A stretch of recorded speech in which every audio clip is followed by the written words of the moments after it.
Hey Josh, how are you? Welcome. Oh, I'm good. Thank you for having me. Super. Super excited to have you today. And the topic, as super hot topics these days, it's about sugar. So let's set the context for our listeners. What is the sugar diet? And then we'll get into the details. Sure. So, it seems like the most straightforward way that anyone approaching this sugar diet thing is doing is it's a pure sugar carb diet, right? So the bulk of your calories are going to be coming from fruit juice, potentially, straight sugars like white sugar, maple syrup, honey. Um, and that's kind of, I mean, some people are like candy, but that's basically the gist of the sugar period of this diet. And it's very important that you restrict protein, that you restrict fat, and it seems like that you restrict starch as well.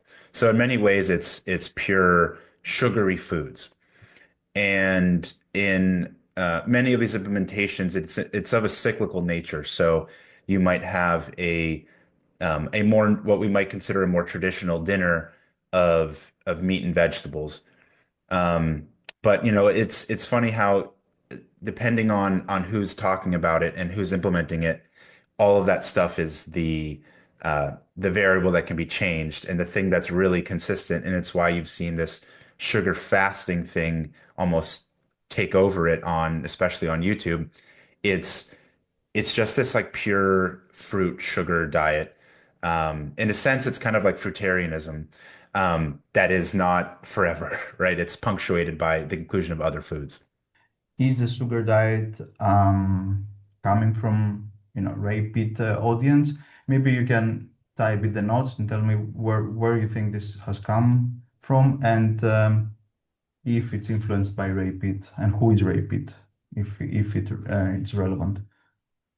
Yeah, I think what we're seeing right now is a convergence of a lot of different camps of people with their own kind of unique interest in nutrition. At least from my side, this very much came from Ray Peat. I've been learning about, I mean, I first heard about Ray Peat over a decade ago, but it was in the context of him kind of being crazy. And I was in a paleo Facebook group and someone had mentioned him and they kind of just dismissed him off. And so I really got more into Ray in 2021. And, from him, in many ways, it's kind of similar to what many of us would have just called like a normal paleo diet in the sense that you're excluding all these highly processed foods, these junk foods. There was an emphasis on the types of fats you were using. And, but it wasn't so much from this ancestral perspective. It's more from this is there's a sort of function, there's a desire, there's a goal to achieve what the diet was, which is increase in the metabolic rate. And sugar is supposed to be very good for that. And so in many ways, it's very similar to what a lot of people call a paleo or primal diet with just the inclusion of lots of sugar. And that you can not only can you eat high carb, but it's probably in your best interest too. And so I've been playing around with this for years, but my experimentation with nutrition has been, since I was in high school trying to gain weight for football. And I found one, I first found paleo back in like 2011 when I was doing CrossFit. And Mhm. you find very quickly that your performance doesn't doesn't go well without carbohydrates.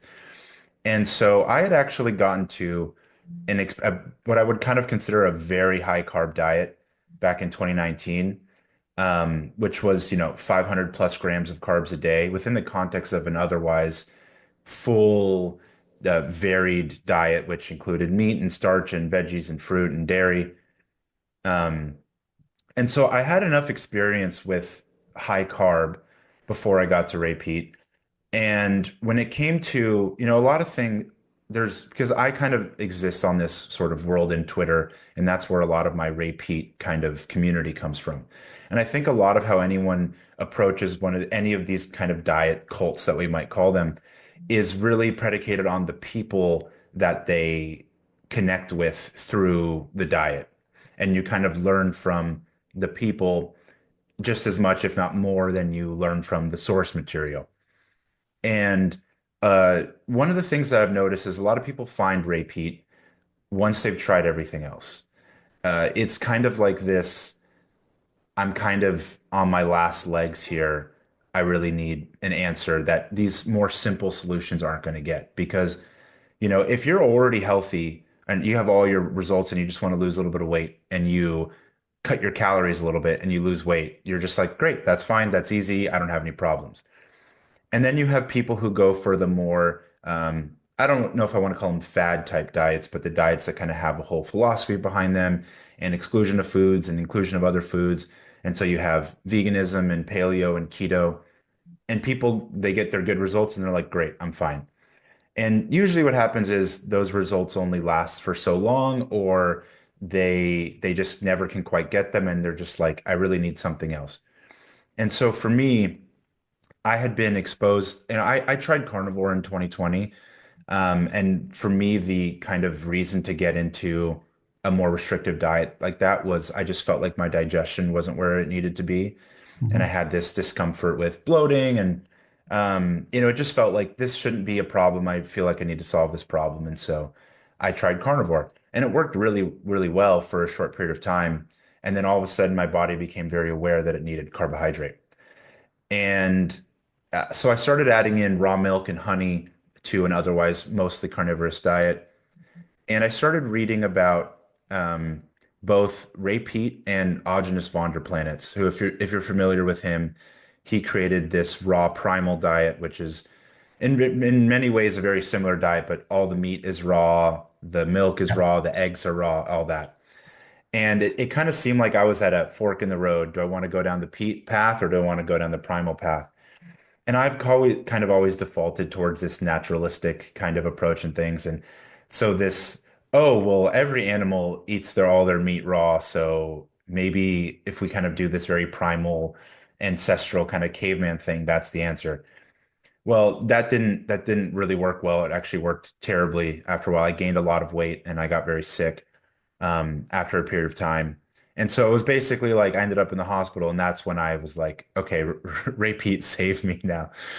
Um, and one thing that you'll find a lot of people report is they start to feel a lot better when they start implementing these Ray Peat protocols, and learning about different foods that you should include.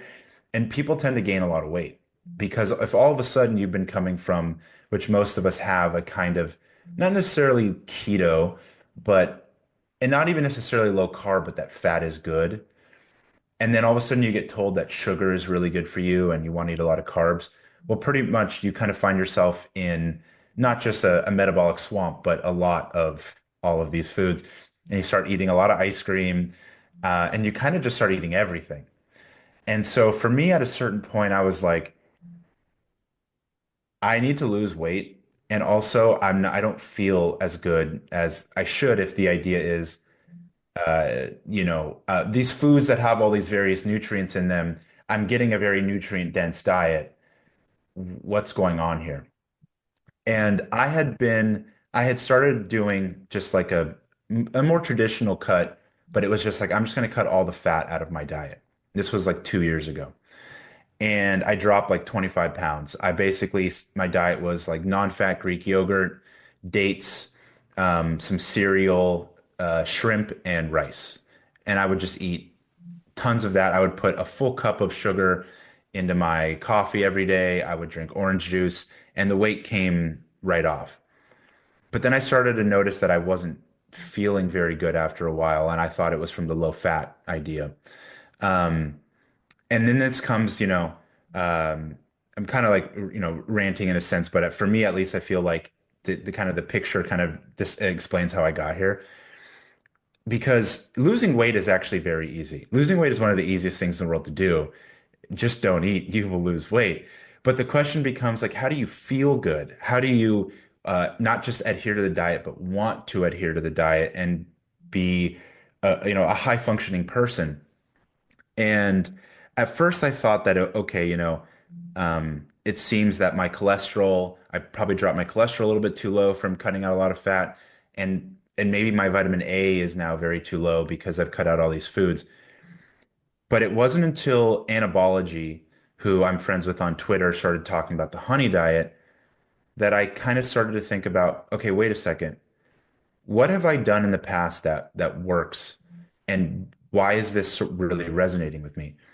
And for me, one of the things that I often did was I chose my food selection during the day based on how I thought it would kind of get me going through the day.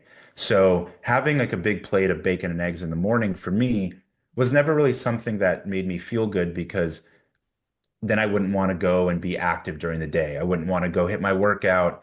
I would sort of feel more sluggish and slowed down. And so, when I talked about I did this very high carb diet in 2019, that was otherwise mostly a what I might call a paleo-ish bodybuilding diet. It was just focus on food quality and food selection. What I would do is I would just consume carbohydrates mostly during the day with some dairy, foods that digest very easily, Greek yogurt, oatmeal, fruit, juice, acai bowls, things like that. And I would have all this energy and I was very lean and I would train multiple times a day and I would just be able to go, go, go, go. And then I'd come home at night and eat, a meal of meat and rice. And I was thinking, okay, I have a family to take care of. I need to get through work. I want my health to be good. For me, the biggest thing was I need something to change my energy levels. I want to lose weight, but it's my energy that really needs to be something that the thing that I want to change more than anything. And so I found that when I consumed just the sugars during the day, that all of a sudden my energy picked up.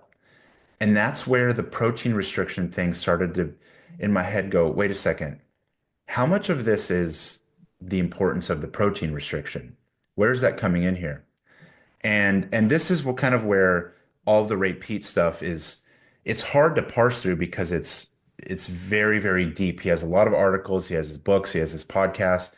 And whenever people want to get into Ray Peat, they're like, give me like the quick rundown. I'm sorry.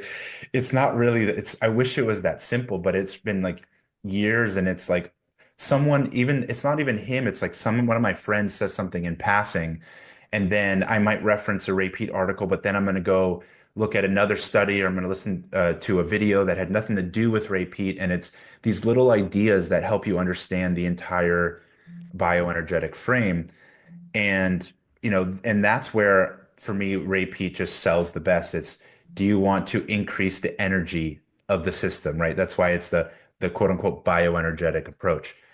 And for me, all of a sudden, when I really leaned into this honey diet, sugar diet framework, and even carried off into multiple days of what we might call the sugar fasting, that I felt my energy just shoot up. And that was the biggest selling point for me. I mean, weight loss is great. Like we want to lose weight. People are definitely holding too much fat. And one of the reasons why I think a lot of people are sluggish is kind of they're sluggish because they're fat because they're sluggish, kind of a Mhm. dichotomy here. Yeah.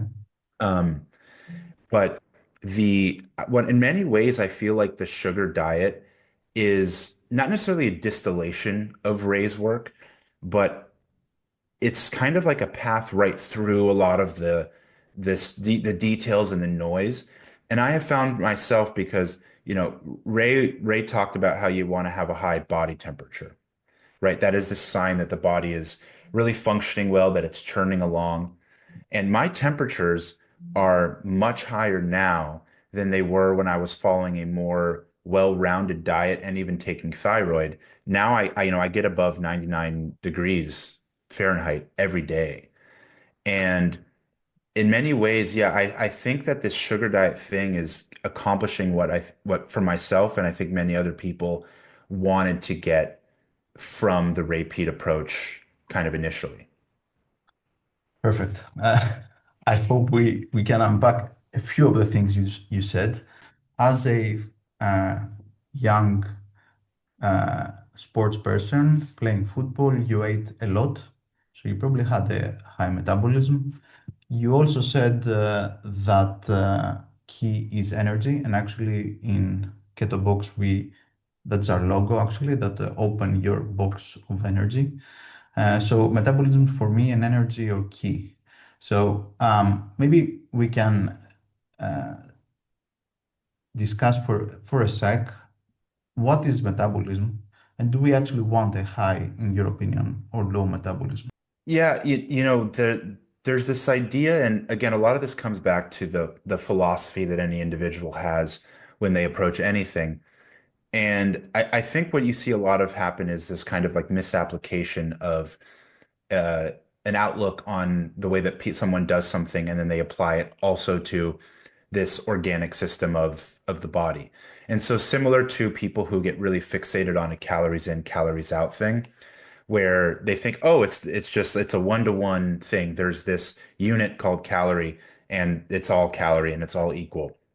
And just as you can fall into that pitfall, one thing you notice in a lot of these diet approaches is this kind of um, efficiency kind of approach where it's the lowest amount of calories that the body could sustain on is the healthiest because it requires less. It is it is potentially more well, again, it's efficient, so it's like cost effective. I can save money, I can save food, I don't need to eat as much. And if I can keep going, this is good, right? But it very much misses the fact that the injection of more food and more energy then gives you more of an output. And if we think of the human body, the kind of the human being as this organism that is striving to always increase complexity and to do more and to discover new things, you wouldn't really want a body that is trying to conserve itself. So, you have Brian Johnson who's trying to live forever, and he's got his body temperature down to like 94 degrees Fahrenheit, which I mean, which sounds, crazy. And, it comes from this, oh, there's a name for it, but it's basically the idea that you want like the lowest number of heartbeats. You want to slow down. Your body only has so many heartbeats, and so you want to like slow it down. Oh, the rate limiting model, I think is what it is. But when you realize like what is like a very, very healthy version of a human being, it's kind of a small child, right? Their caloric intake is crazy, their heart rate is very high, they heal very quickly, they have tons of energy. I mean, I have a 3-year-old son, and just to watch him jump up and down and roll over things, and it's just like he can just go forever. He never has to worry about how his back feels or his stomach. He just can go, go, go, go, go. And in many ways, what from the kind of more Ray Peat perspective is we're trying to emulate this childlike, forever youth type of thing. Because like living forever, it's like you could live forever at this very old and decrepit type of being, or you could live, perhaps a long time, but not as long as this very bright and youthful and energetic being. I mean, one sounds a lot better than the other. And so, you might think of an analogy as a Ferrari versus like a hybrid car that, has crazy, crazy gas mileage. Well, a high performing vehicle is going to be very, very fuel inefficient. And so it kind of requires this um, abundance. It requires you to actually be rich in a sort. You have to be rich in resources. But you have to be rich in this like biological energy. And the more that the biological system has this abundance of, what we might call like the youth hormones, pregnenolone, progesterone, DHEA, um, the just this overall almost luxury of a human body, then that's when you get kind of this peak expression. You get the most innovative ideas, you get the most incredible art, you get the most wonderful life experiences. I think looking at the metabolism as this kind of thing that we have to protect and conserve in this way is kind of this like it's not living. It's very much this losing scarcity perspective, whereas the bioenergetic model is this very abundant, full of life, full of energy, full of experiences type of approach that I know for myself. I mean, I feel like more of a person, Mhm. which is a very, very good feeling as opposed to, you know, um, this kind of uh, not even necessarily decaying, but just this like kind of torporous, hibernating model. Like, if you could live forever as hibernating in a cave, like, is that a life to be lived kind of a thing? I agree. I agree. And my personal experience was that a few years back, all this in the context of keto, not zero carb, but let's say low keto to low carb. My BMR, my basal metabolic rate, was pretty low, and I noticed that my performance, especially uh, in the gym, exercise performance or muscle growth, etc., was not what I wanted. And since then, I worked for the last 3 years quite a lot. And now my BMR, without putting fat on, but only muscle mass, so 3 kilos of muscle mass from 62 kilos to 65 at the moment. But now my BMR has increased by adding more food, basically, from 1400 calories to 1900 calories. And I do see a lot of difference. But on the other hand, there was just a post from a researcher called Matt, his surname I will not try to pronounce, that he did a talk and said that the calorie restriction in mice extended life, calorie restriction by 65%, so basically nothing, increased the lifespan to by 65%. And this was the best that we can do in terms of longevity. And he said there is no drug that can even reach that. Yeah. So, but the base of metabolism, and we can discuss more about macronutrients. But first of all, increasing your metabolism requires calories, right? Mhm. Yeah, so it's there's a in the more traditional kind of fitness diet model that is very calories in, calories out. You have this concept of reverse dieting. So if you are someone who tried to lose weight or you had a bodybuilding show and you bring your calories down very low, they've always understood that your metabolism adapts and starts to slow down. And so the reverse diet is just as you slowly brought your calories down, down, down, down, you want to bring them up, up, up, up to bring the metabolism back up. And of course, you do it slowly so you don't just put on a bunch of fat. Um, and so there's very much this understanding that part of bringing up the metabolism is through increasing calories. And one of the things that people would always say is, you want the starting place, you want your maintenance calories to be high so that when you diet and from the calorie restriction model, you can bring them down 500, 750, 1,000 calories and still be not like at 1,500 calories a day. So there's always this understanding that you want a higher metabolism to start with for losing weight. The question is, can you lose weight without the at least, whether people want to argue about if you lose weight, it means by definition you're in a calorie deficit. But if you are actually purposely restricting calories and you and your body feel like you're restricting calories, and so, then comes the interesting perspective of what you might see on the keto side and what on the opposite side, if we want to call it a carbo side, which is very high percentage of your caloric intake from fat or carbohydrates with much lower percentages of the other nutrients, especially the other energy macronutrients. So if you're high fat, you got to be low carb. If you're high carb, you have to be low fat. And this is what Denise Minger coined as the swampland with everything in between. And it's very interesting that this idea that you're giving the body this almost an overabundance of energy, specifically energy calories. If we consider protein as its own category of maybe a building or structure, and if you load the body with fat, the body sort of can think that, oh, I'm getting an abundance of calories. I can upregulate my metabolism because I have more than I need, right? You're signaling this abundance.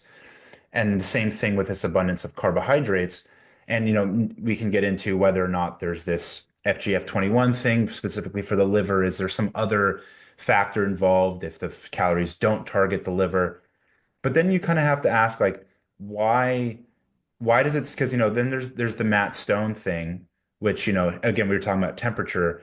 His book was Eat for Heat, and it was basically if you just eat everything, your metabolism will increase, but yet everyone gets fat while doing this.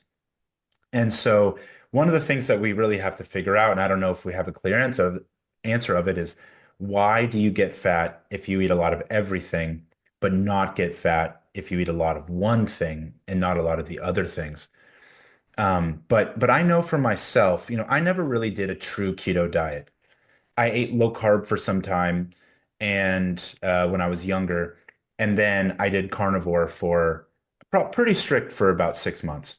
But I was doing the kind of like to just eat ribeyes and ground meat carnivore, and so I wouldn't say I was ever getting more than 70% of my calories from fat in a day. Hmm. Um, but one thing I can say for sure, because I've probably never done a diet as extreme in many ways as this sugar diet thing, just because of how much I was. It's very easy to get in sugar calories, right? I mean, I can literally just drink it and my body is taking it in. I can make it very dense with added sugars.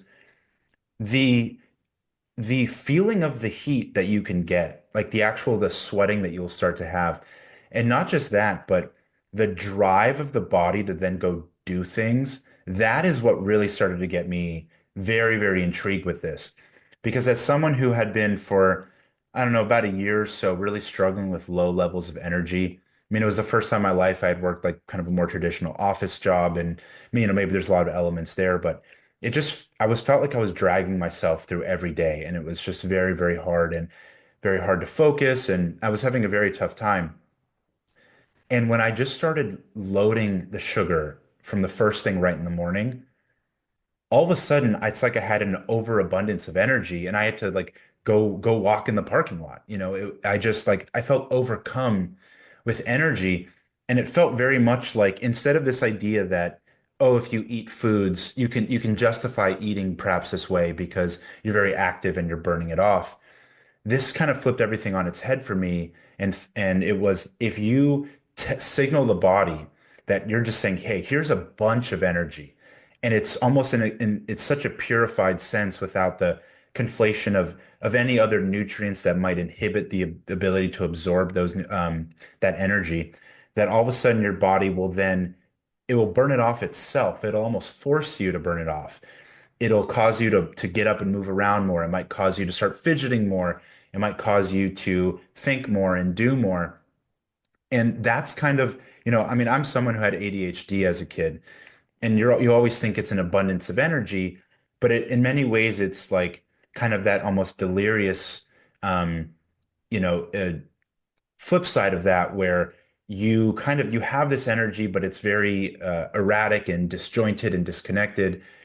And to find that all of a sudden, through flooding my body with energy, I could both do a lot and then also relax. My sleep got better.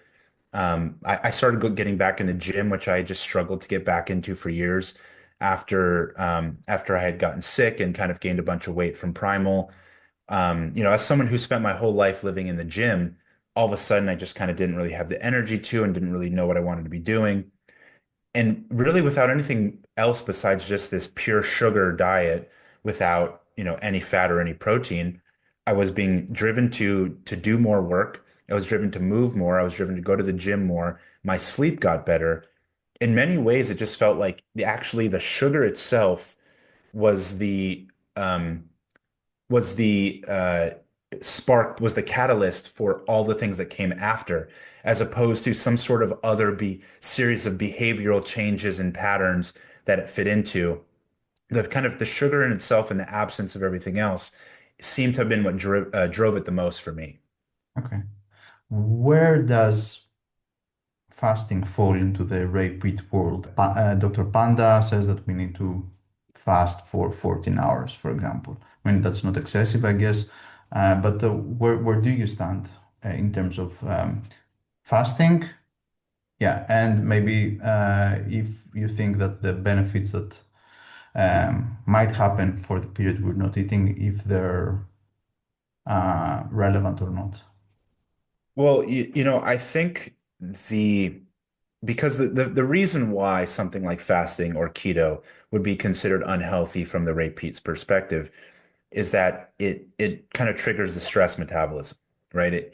The body then feels that it is under stress, that it's going to be deprived of food, and so it starts catabolizing itself to come up with energy.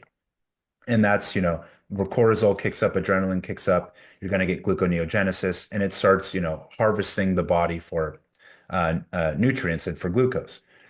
But the thing is the body wouldn't have the whole stress metabolism if it wasn't serving a purpose, right? It is this kind of life-saving process that, yeah, if you truly were without food, your body would need to figure something out or it would just die. We're so adaptable, and that's kind of the beauty of being this organic system. And when one of the reasons why cortisol kicks up in times of stress, even when you might not necessarily be fasted, is we can all of a sudden give the body a quick jolt of extra nutrition. If people are familiar with the fight or flight response. If you're being chased by an animal, your body isn't thinking, okay, well, I really need to relax and really need to recover. I have this wound that I need to heal.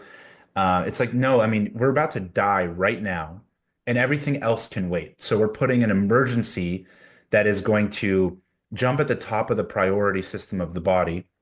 And that means let's stop all healing, let's stop all recovering, and let's start actually breaking down the body and flooding the body with glucose so that we can use whatever last ditch effort we have to get away from some animal that's chasing us. The problem becomes when this is chronically elevated, right? It's this acute versus chronic stress response. And so what I think the biggest issue is that people do a lot of these things every day. They're an intermittent faster and they fast for 16 hours every single day. Or they do, the warrior diet. So it's just one meal a day every day. Or they do regular 3-day fasts, maybe once a quarter or something like that. I think when you just give the body the signal day in and day out over time, that's when it becomes much more detrimental. I'm certainly open to the idea that an occasional fast could serve a benefit. Um, but I guess the question would be, what is it about the fast that is giving us this therapeutic effect? And can we get some of, if not most of, or all of that effect without the associated downsides? So, I read Martin Berkin's blog back in 2010, Lean Gains, and I was doing intermittent fasting. And again, one of the reasons for me, and this has kind of been a driver for a lot of my nutrition experimentation, has been alleviation of the digestive system. It was feeling that I was bloated and this was uncomfortable. And so I've tried a lot of things specifically to avoid bloating. And so, I have experience with some of these things. But one of the reason why we're told that fasting is good is that you get a autophagy, or specifically that you're getting into ketosis. And so one of the things that people would do was kind of like the Dave Asprey bulletproof thing was, if you just consume fat, you're getting all the benefits of fasting without any of the downsides. You're still getting calories in. And so the benefits of fasting are protein restriction and carbohydrate restriction. So already there you have an approach that was designed to um, replicate fasting or mimic it. And many people, especially if your followers are followers of keto, they will know that keto has been described as a fasting mimicking diet, right? It sort of gives people the same results. And this was especially done with people with epilepsy, for seizures, especially for kids who it'd be very hard to get them to adhere to a strict fasting protocol. If you can give them a ketogenic diet, they might still get the same effect. So this isn't a new concept. But then the question might be instead, um, what if the benefits of fasting aren't specifically from carbohydrate restriction? maybe it's the protein restriction that's at the core of it. Because they've shown, people always refer to calorie restriction as one of the best things you can do for longevity. But if you do less of everything, you're not really controlling for what aspect you can be doing less of that are giving the biggest benefit. Yeah. So I think that the protein restriction it's very interesting and it's something that we should probably be looking more into, both from perhaps from a ketogenic perspective and this more high carb side of things. Perhaps both sides work really well and maybe in different ways. Um, for me, I think it makes much more sense that a diet that is either more diversified or more biased towards carbs makes more sense in general for most of the time. And then certain punctuated periods of fasting might serve a benefit. I'm still sort of, I don't have a kind of definitive answer on that. I know even Ray himself said that a short-term ketogenic diet might be therapeutic, for a few weeks or up to 2 months. Um, because it does seem like I think the body has these bottlenecks in its various metabolic processes that it seems like if you give it a break, sometimes it can alleviate the problem versus just cramming stuff through. And you might see this on both sides of the spectrum. You might see it from a fat side, you might see it on a carb side, where um, people who have been trying the sugar diet thing might feel what some people describe as like the liver punch. If you eat too much sugar, at some point you kind of get this like slight nausea, and your liver just kind of feels like a hit. And so, okay, maybe you've done that thing, and the body would really benefit from a period of absence of sugar to kind of let the liver sort of clear up. And on the other side, you might have been eating high fat for a while, and perhaps your gallbladder or something similar, it's kind of being overburdened with this fat production. The human body is so versatile, and I think we're supposed to be able to thrive in kind of these various extremes, at least in isolated or certain periods of time, not forever. It's interesting how you manage, uh, let's say, periods of time where you are busy. Because, for example, Anabology has said that he's downing half a pound of honey. Okay, and let's say that you're busy and you have some appointments and you need to drive here and there, etc. Right? So how do you manage the need to eat all the time? Just on a practical level, I mean. Sure. Yeah. I mean, some of that requires preparation. Um, but one thing I've noticed for sure is, I'm playing still with a lot of with the different types of food intakes, and because I still like, there's still this element of wanting to lose fat, but for me, the main goal is I just want to feel as good as I can every day, and I will gladly feel very good in an effort above trying to maximize the rate of fat loss. So I think when you lean into the fat loss above all else, you kind of start to put yourself in a more tenuous circumstance where then you might find yourself starving and needing food when it might be more difficult to come up with things. But what I found is, um, oddly enough, if I eat a lot of whole fruit, if I try to eat a big whole fruit breakfast, um, I will fill myself up, and I might even feel uncomfortably full. And then about an hour and a half later, I just get hit with this really incredible hard hunger that is, almost overwhelming in a sense, and it feels like I'm starving. Um, and so I think it really comes down to like the combination of foods. And so I have found that giving the body, oddly enough, a more direct source of sugar in the form of juice seems to be something that actually sustains me for longer because I can consume more of it. And so I'm giving my body a higher source of just dense carbohydrates and sugar as energy. And so it's much, much more calories than if I ate a giant full salad bowl filled with fruit and it was, 3, 4 pounds of fruit. I would just almost be sick at a certain point. I would feel so uncomfortable and I wouldn't be able to consume nearly as many calories as I would if I drank juice. But and then you have the on the opposite of the fruit side, if it's like pure sugar, that's going to go through you and then you're going to be starving right away. I mean, I did about 6 months ago, I did a Coke diet, which was I was mostly just drinking Coca-Cola all day long. And I wanted to see what would happen. And my weight loss was incredible fast, but basically I had to be drinking a Coke at all times or my blood sugar would just drop and I would crash. And for me, I mean, you can bring dried fruit with you. That's a very easy thing. That's shelf stable. You can keep it in your pocket. You can keep it in, I carry a fanny pack with me. I mean, I know people are doing candy. I've done some of it. I feel like it's nice as a little snack in a pinch, but it doesn't really make you feel good. And for me, again, feeling good is the really important thing. But juice seems to be consistently for me the best calorie source because it very much, like I said, it's a dense enough source of the of the actual sugar, the energy that's coming in the body. But there is still, I mean, if I'm drinking orange juice, which has pulp, that's going to have a little bit more fiber to it versus maybe like an apple juice or something like that.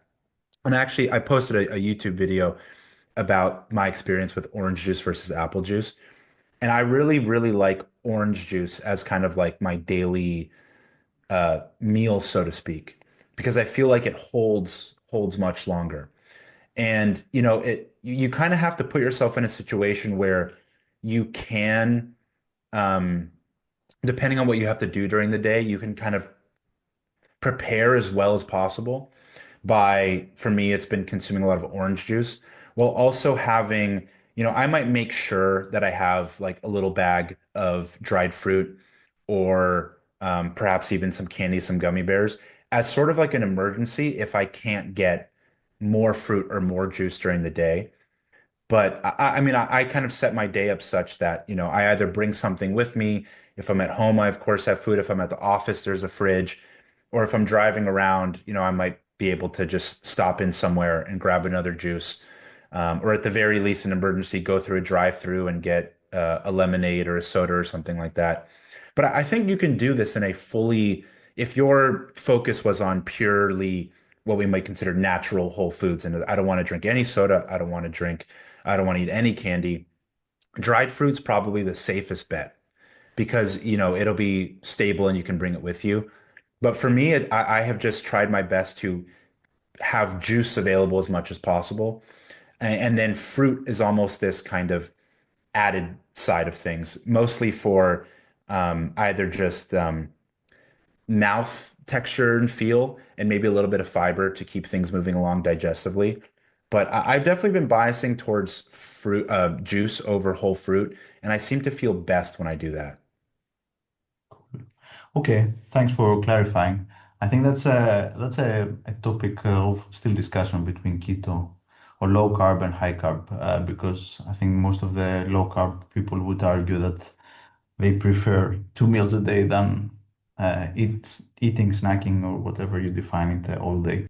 Our friend, ex-Fatalos, asked me to ask you, for whom would he expect or you expect the sugar diet not to work? For example, he said people like him. Yeah, what I think we're going to find is because again, like this exact thing that we're doing is somewhat new, but the general idea people have been trying for quite some time. And so, you have what I call the high carb vegans, which is sort of like the Durian Rider school of thought, which, most veganism is kind of similar to a lot of perhaps even the keto or omnivorous approaches, this kind of the minimal required food to survive. Whereas Durian Rider was give yourself an abundance of fruit, abundance of sugar, and abundance of starch. All of a sudden you'll have all this energy, be able to do a lot more things, and the fat will just come off. And so what I think the best example is to look at the people in that who struggle the most. And so the question becomes, are the people who are failing on this, are they adhering to it in the first place. And I've been friends with ex-fat loss online.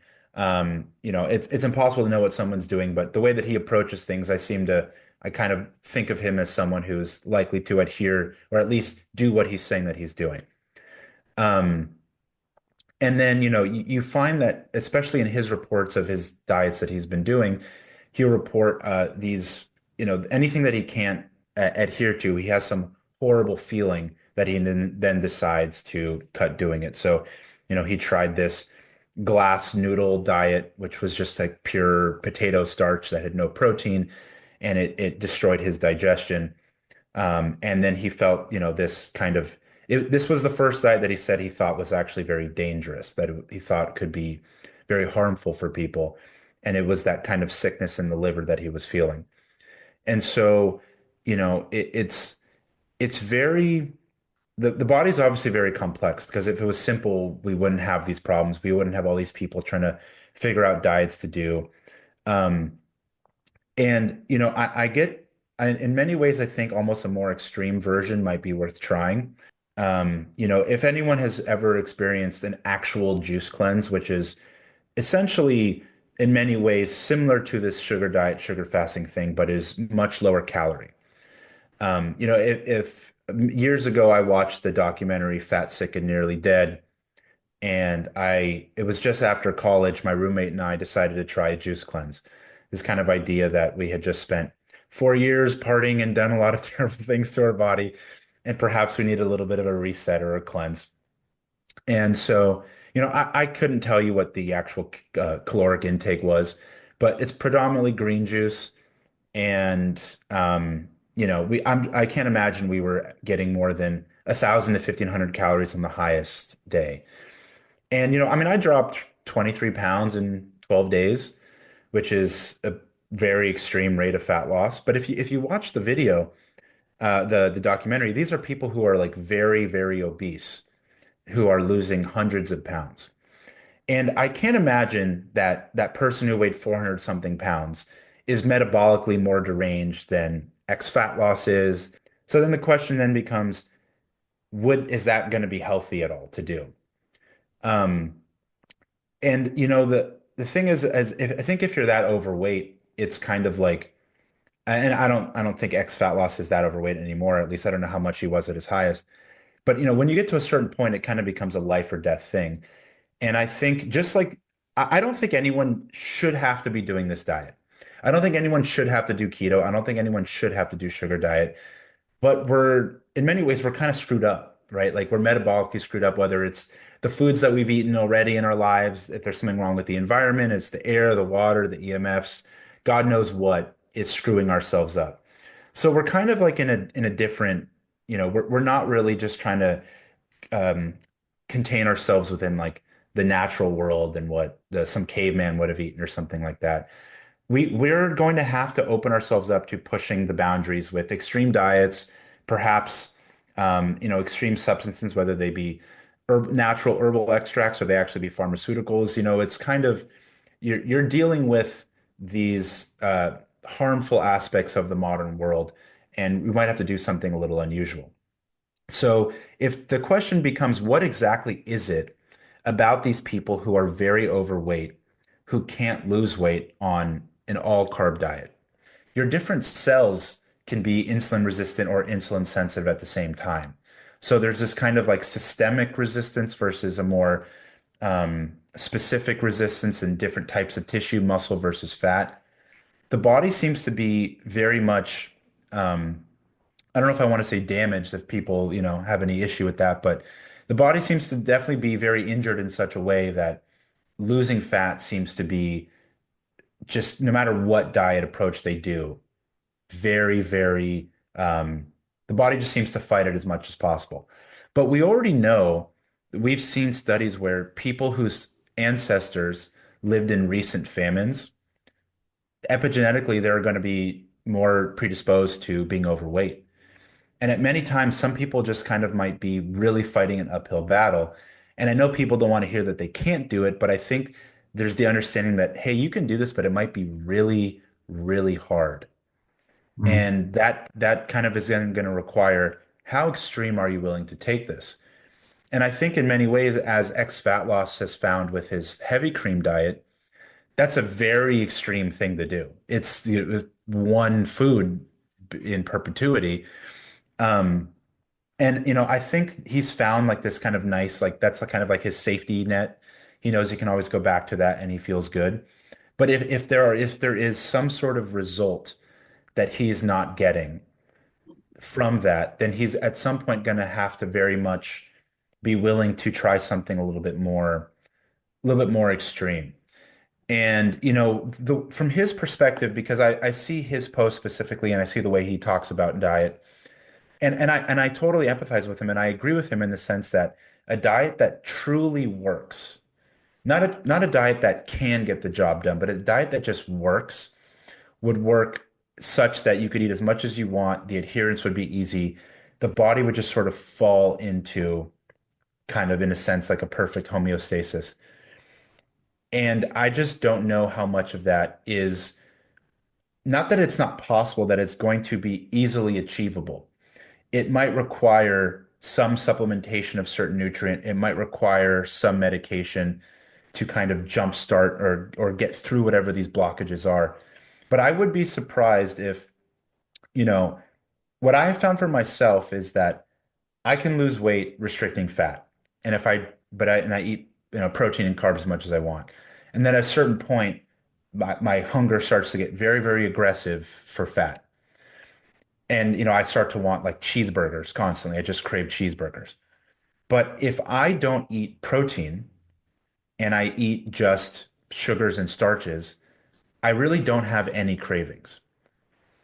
But my fat loss isn't it happens, but it happens very slowly. And I don't gain weight. I can eat ad libitum, giant bowls of rice, giant bowls of pasta, and I won't gain weight. Um, but then I find if I go into just the sugars, then my weight loss is faster. But then I start to get really strong cravings for starch um, and so I think it's this kind of like there's only your individual diet, your own individual body that can give you the feedback. And so when we were talking about body temperature, for instance, I think if you're following anything and your body temperature is dropping, there's a sign that you're not doing something right. And you yourself have to figure out what brings your body temperature back up. If you find that your weight loss, your body temperature should stay high, your energy should stay high, and then you should be able to figure out how to lose weight. And that's just going to require lots and lots of experimentation. I would be so interested to see if he went to a pure juice diet, how he would feel and how his fat loss would go. I've talked to a lot of people in the Ray Peat community who their digestive system ferments the sugars too much, and even orange juice causes them a lot of gastrointestinal distress. And so again, it's like this food might be the perfect for you to lose weight, but it messes up your digestion. And then all of a sudden you can't do that. And then what are you left with to do? Just to, let's say, complement what you said, is first of all, digestion, I think, for me is king. So if orange juice works for you, it doesn't mean it works for everyone, and everyone needs to experiment exactly because I think it's fermentation of certain fruit can be an issue in the gut. So you need to find the right ones. But also what Amber Hearn talks about a lot in the keto space, but the logic still applies, I think, is energy availability. So hunger actually signals a low energy availability, and I think, uh, yeah, we need to eat as much as we want, but also I think we need to listen to those or wait until we get those hunger signals, cravings, which would signal low energy availability, which in that sense we have burn off our fuel, our energy, and then maybe we're burning off fat as well. So ad libitum, I don't think it means just eating for the fun of it, right? Yeah, I think one of the pitfalls that people fall into is instead of just eating when they're hungry, when they get onto any ad libitum diet, they just eat as much as they physically can. And I think it very much comes kind of probably from a history of deprivation. But it never seems to work that way. It never seems, I talked about this with Mark Bell, where when I was at least kind of trying a more low carb thing way back in the day, and I think a lot of people do when they do keto, and that's why they do these like keto bomb kind of Mhm. foods, and people sell these like keto bricks and stuff like that. Is this idea that if you just like overload the body with fat, it'll all of a sudden like flip on this just um, you know, fat burning, fat loss, the weight will just melt off your body. And it just doesn't seem like you can brute force fat loss that way. Um, and it is very interesting because I think in some ways eating certain foods actually triggers fat loss itself. And this is why I think you have to look for all of these signals. And so what you said about the digestion and kind of how you feel in there, that for me is one of the most important things. I find that if I never get bloated, I lose fat at a much faster rate. And maybe you could just be saying, okay, well, you're just eating less to prevent bloat. But if am careful about my food selection, I can feel like I'm getting an abundance of food and still lose weight if I never get this bloating feeling. Mm. And anabology has talked about this too, where it seems like the kind of rate of gastric emptying, and this is something that Ray Peat talks a lot about specifically because the the sheer experience of gastrointestinal distress releases stress hormones and it increases your serotonin. And if we know that people taking SSRIs tends to make them balloon in weight, they tend to just blow up and gain weight. I think one of the elements that can actually be causing fat gain or preventing fat loss would be slowed gastric emptying. And the more time that food is in there and it starts to either ferment or release endotoxin or just actually put a physical strain on the intestines, which will also release serotonin, I think that becomes a huge problem of it too. And that's why one of the reasons why I think something like that juice cleanse I did, I literally lost 2 pounds a day for almost 2 weeks. You could say that I was caloric restricting, but you couldn't say that I was calorie restricting 7,000 calories a day. Now, of course, then there's the argument of water loss versus tissue loss, but I very much feel that whatever diet that you do, whether even just to a normal maintenance diet, but especially to lose weight, should try to limit intestinal distress as much as possible. And I think that's where people are going to see a lot of good results. And one of the reasons when I did carnivore, why I felt good on it for a short period of time was because all of a sudden my bloating just disappeared. Mm. It was just gone. And it's something that I've really never experienced in that exact way. To just feel like my stomach's just completely empty. Like I can eat and then I just feel empty. And so for me, like again, I want to feel good above all. And I really don't feel good if I have any bloat whatsoever. And I don't think most people do. No one does, And actually. yeah, There is yeah, of no one course. to talk about it. So, yeah. Yeah, I mean, it's something that people complain about all the time. But the thing I think is important to acknowledge is that a lot of people do things to avoid that sensation and it might work and then it doesn't work. And so for carnivore, and this is something that people in the Ray Peat community, if you've ever watched Jay Feldman or Mike Fave, they have great videos where carnivore will alleviate this intestinal distress because it stops giving the gut any fermentable substrate. And then after a period of time, the microbiome changes and it becomes actually worse at processing plant matter. And then even a pure meat diet at that point might no longer provide the same benefit. How sustainable is that? You can cause yourself other problems. But what I have found is I can eat a very high plant matter diet and not bloat, and it just becomes very dependent on what it is that I'm eating.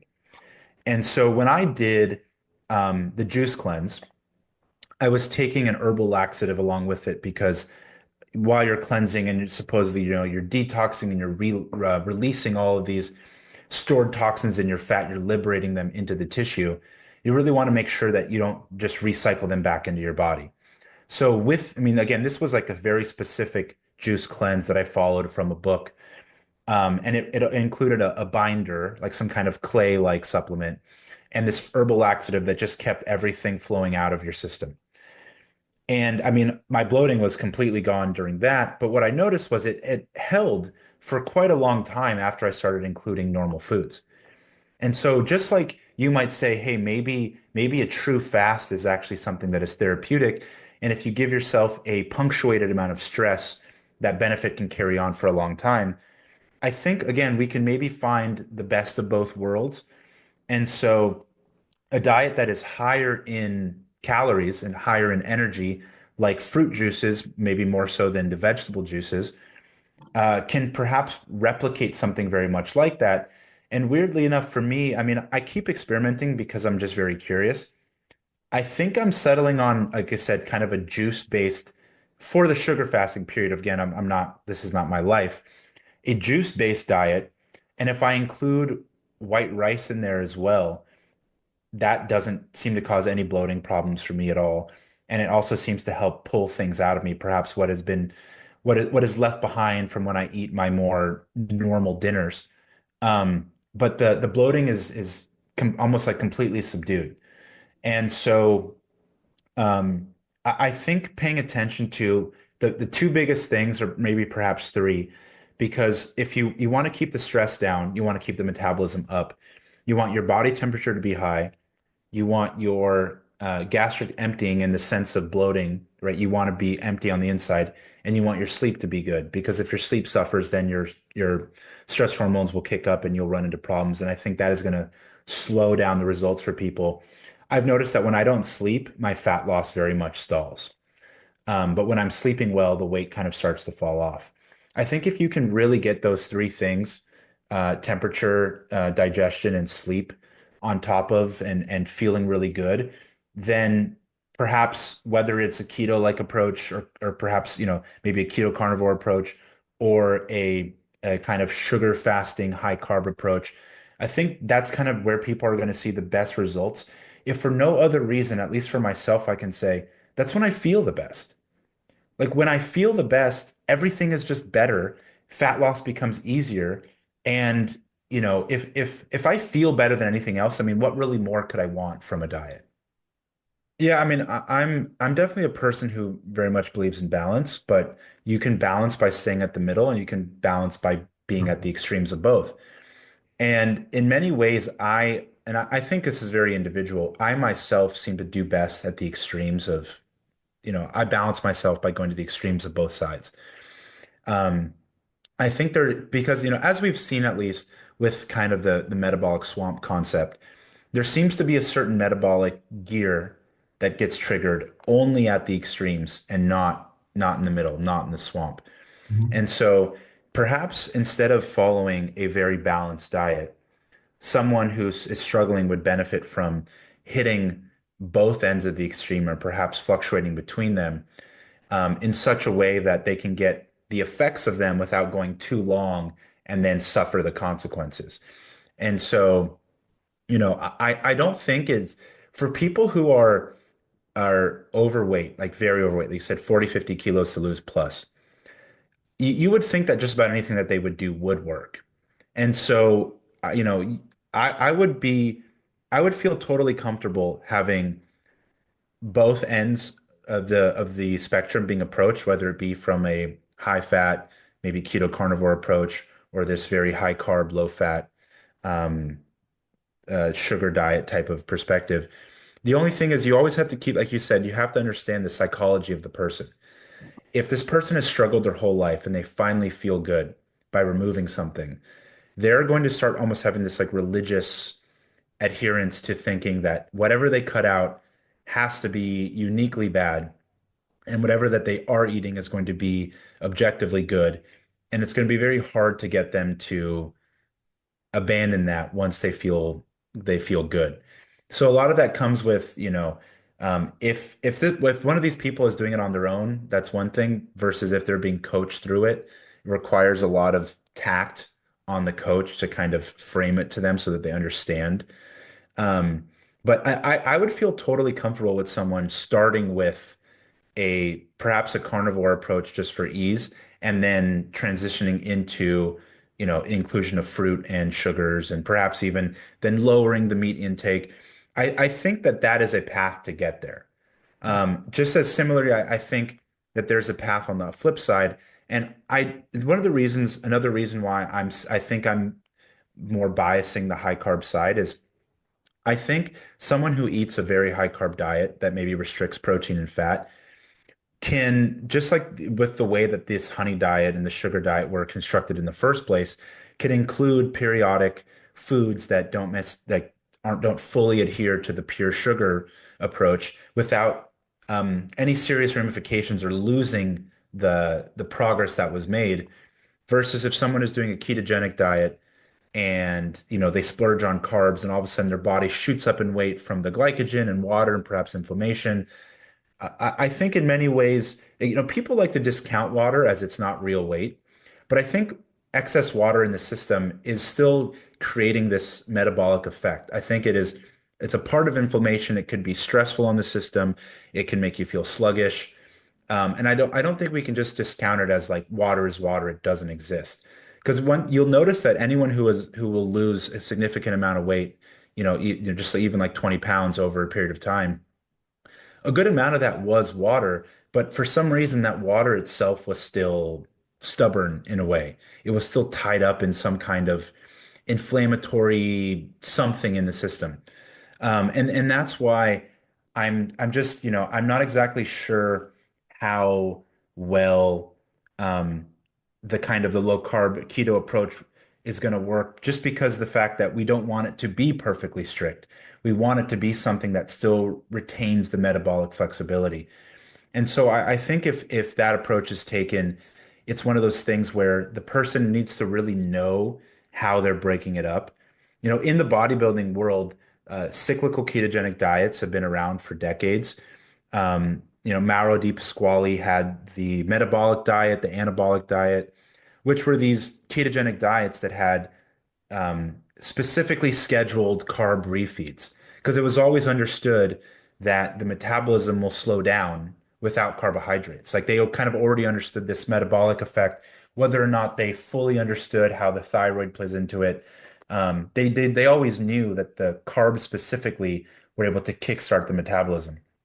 And Yeah. so it might require this more more aware approach to it, where you can do this strategy of a ketogenic diet, but know that you're going to be including carbs. And not only that, but know that when you do them, you kind of have to, perhaps, all these other concerns. You have to keep the fat down.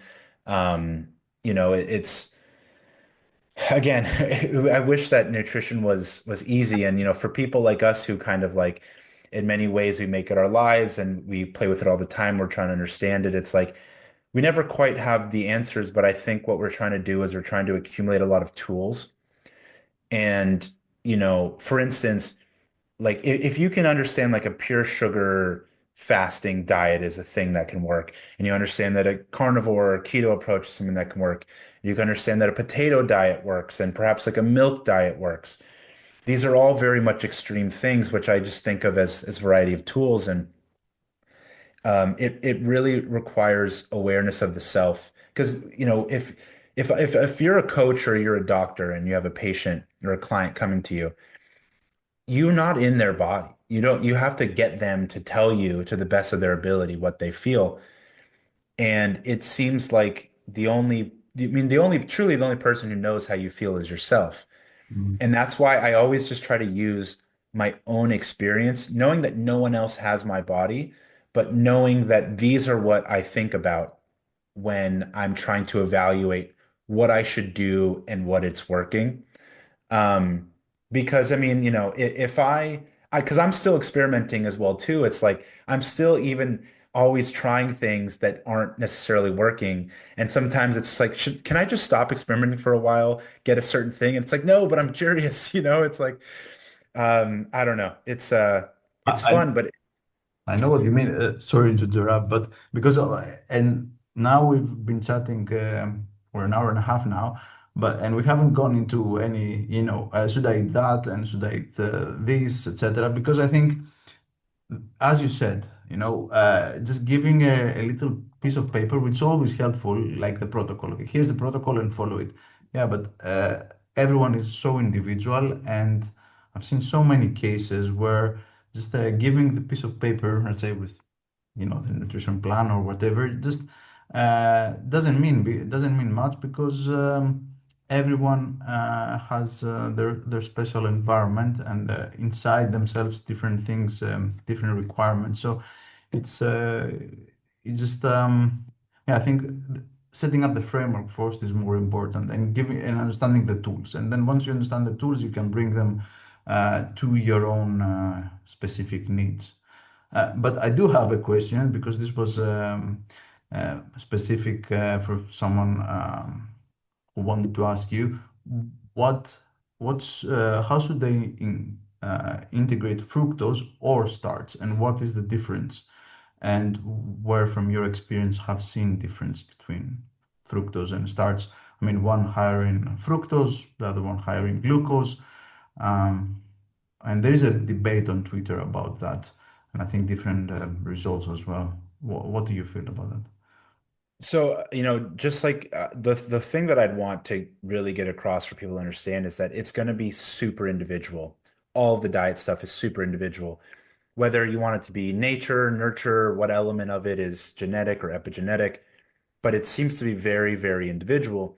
And some people genetically are better starch metabolizers. They have on 23andMe, you can get a test that says whether or not you have a higher production of amylase in your saliva.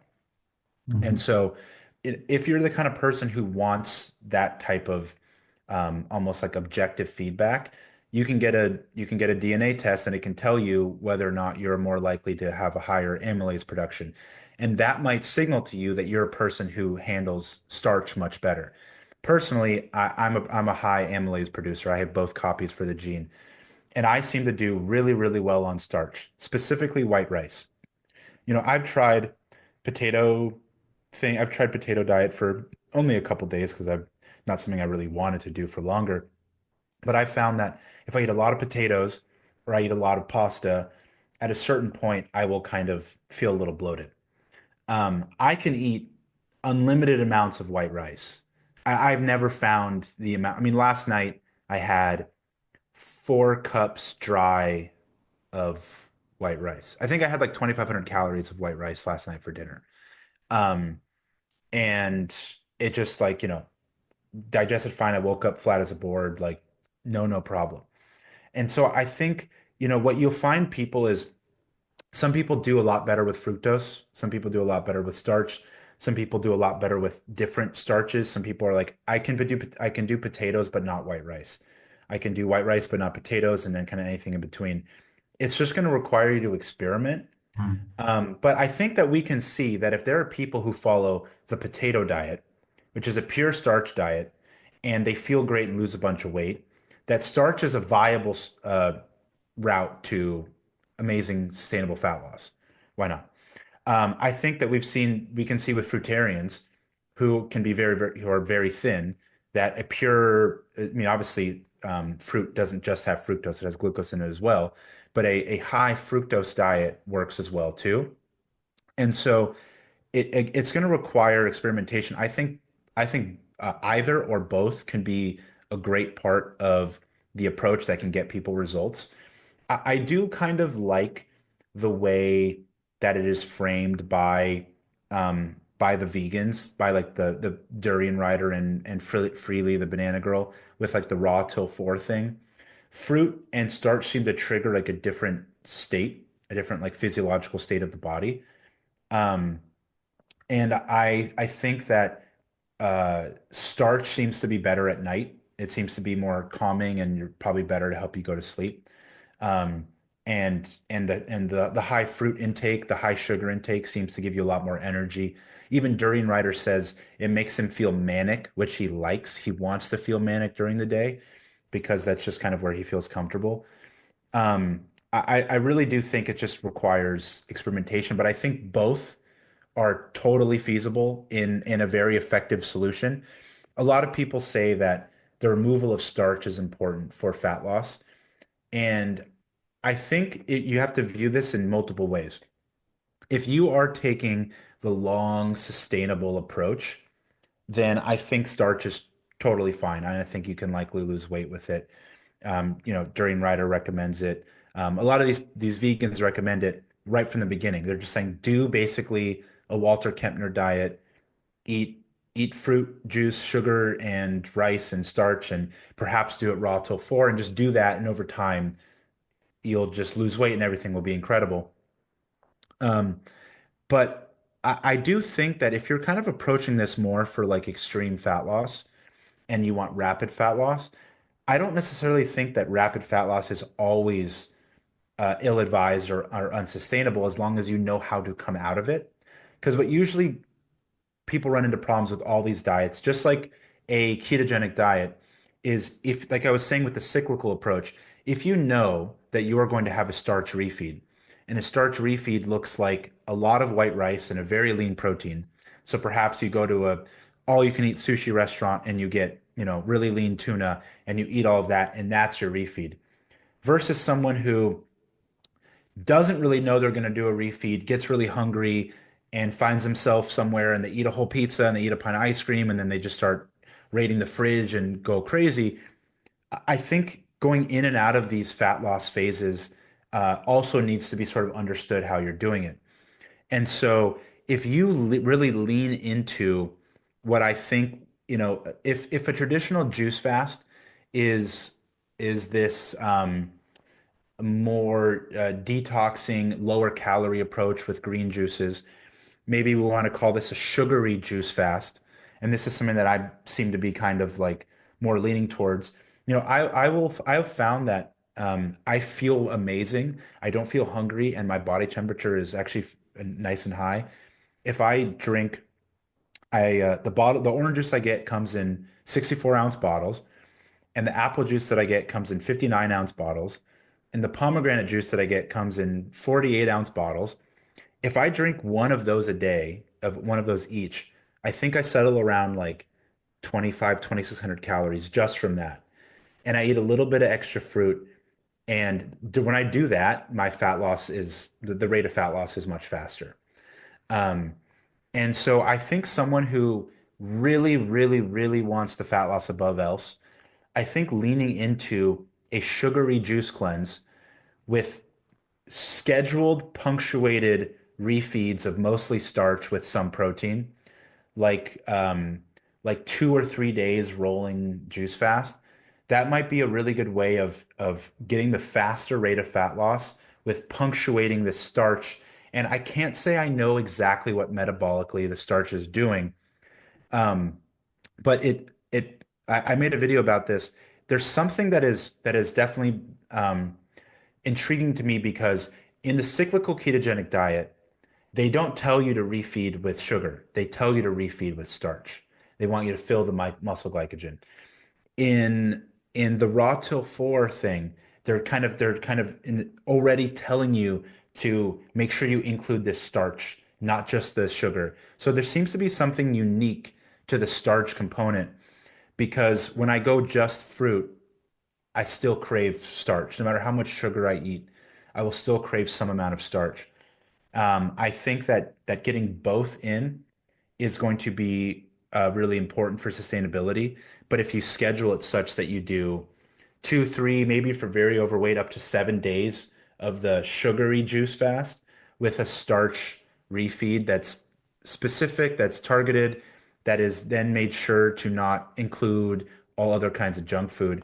That balance, um, the cyclical nature, I think, is where we're going to see the most results in anything, as opposed to, like I was saying before, just a moderate approach like the swamp diet.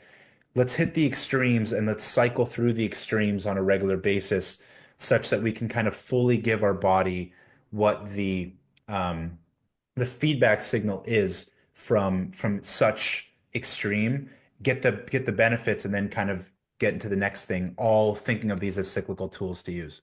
I I do agree actually, because it's not being discussed much, and I've read all the topics around metabolic swamp, but I think it's not being it cannot be um, argued against basically. So the metabolic swamp is for me a fact. So you need to work on the extremes now. How extreme?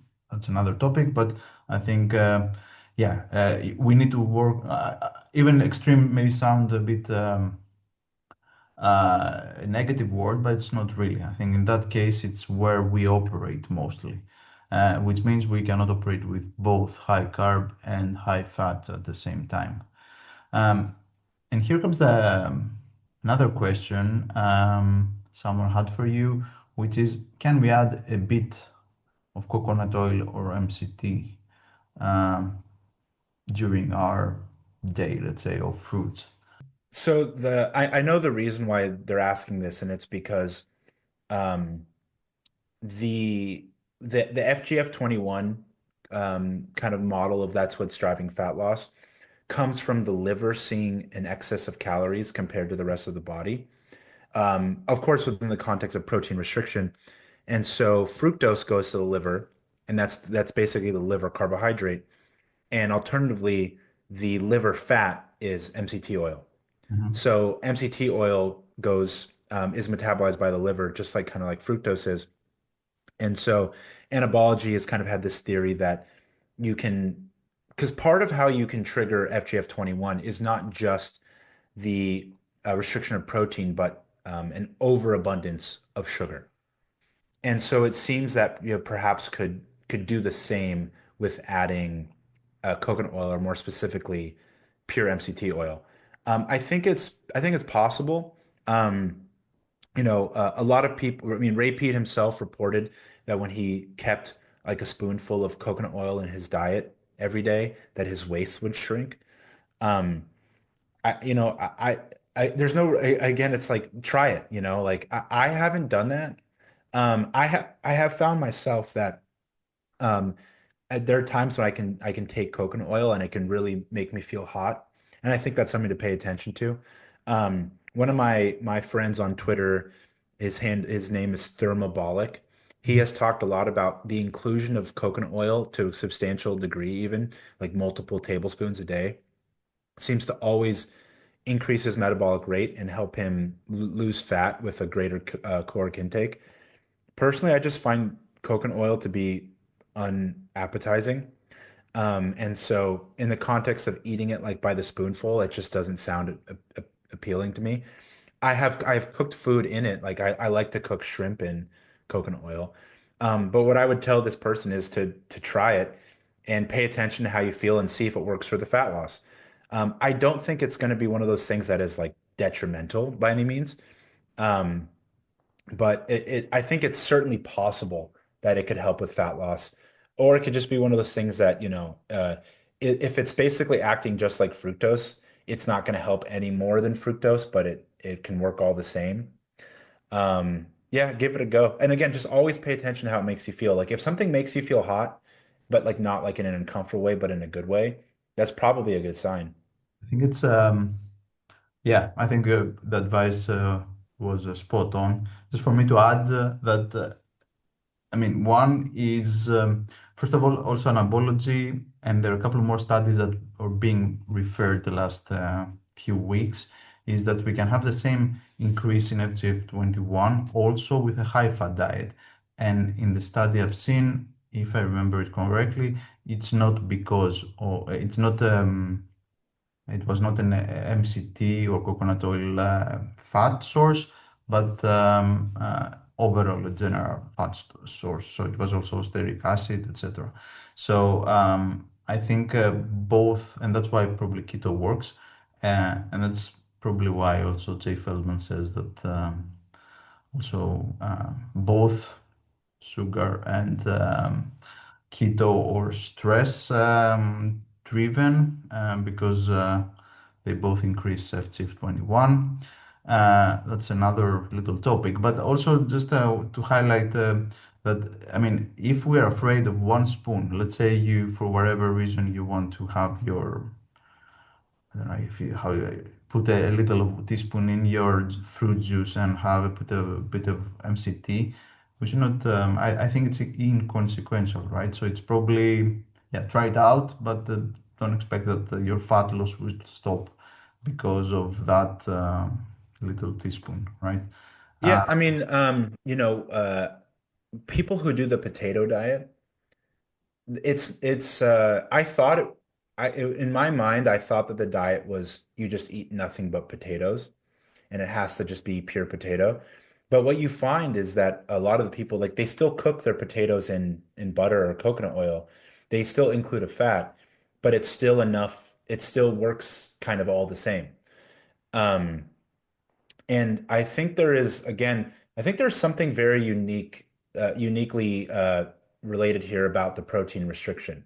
mm, That it seems like you may be able to, again, I think it depends on what any individual's metabolic issue is that's preventing them from losing weight. So for some people, they might be able to eat all the fat and carbs they want together, and if they remove protein, they're going to get all the results, right? If they keep protein very, very low, like less than 5%, less than 2%. Um, and on other people, they might be able to eat all the protein they want, but they can't mix carbs and fat. I very much think that what is preventing each individual person from losing weight is so unique that of course, large swaths of people can have the same problem. But I think it's just like all of these different approaches are something to consider and to try.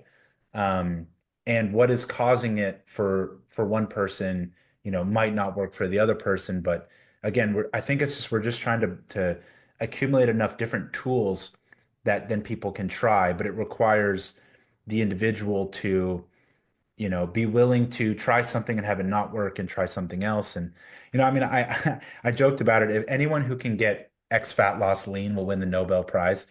It's like these people who are hyper resistant to fat loss. There's got to be something that's in play. And, so I'll give an example of something that I found very interesting. So, my father died last year. He was 90 years old. And in the last so many months of his life, he had fallen and broken his hip, and so he was, in the hospital for a while, and then on hospice. Um, and what was fascinating was, my dad was never like an obese person, but as he got older, he kind of just had like, sarcopenia and excess fat, and it's just pretty standard for someone who was, reaching 90 years old. And so he kind of had this, this belly, whatnot. Nothing crazy, but just, no one would call him skinny or anything like that. And I noticed that, as he was basically, on his way to dying, he got extremely lean first. Right now, I'm not saying that that's good and that's healthy, but it's fascinating that the body can find a way to actually lose all of that fat that some people feel like can never go away.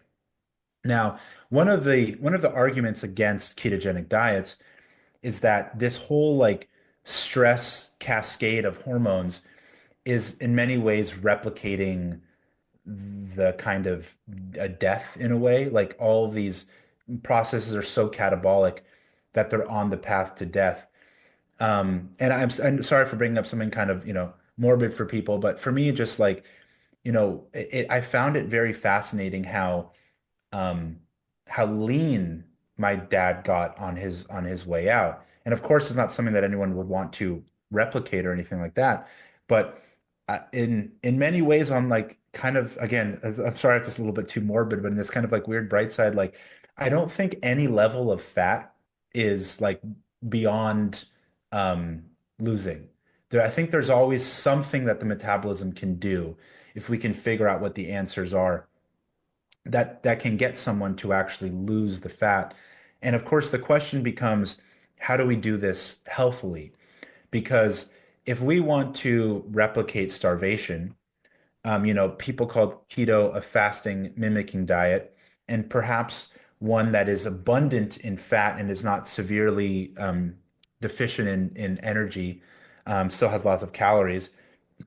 Sorry, might not really have, as detrimental effects. So, okay, we know if you mostly starve someone, they can lose weight, right? We've seen what happens in concentration camps. We've seen what happened with the Minnesota starvation experiment.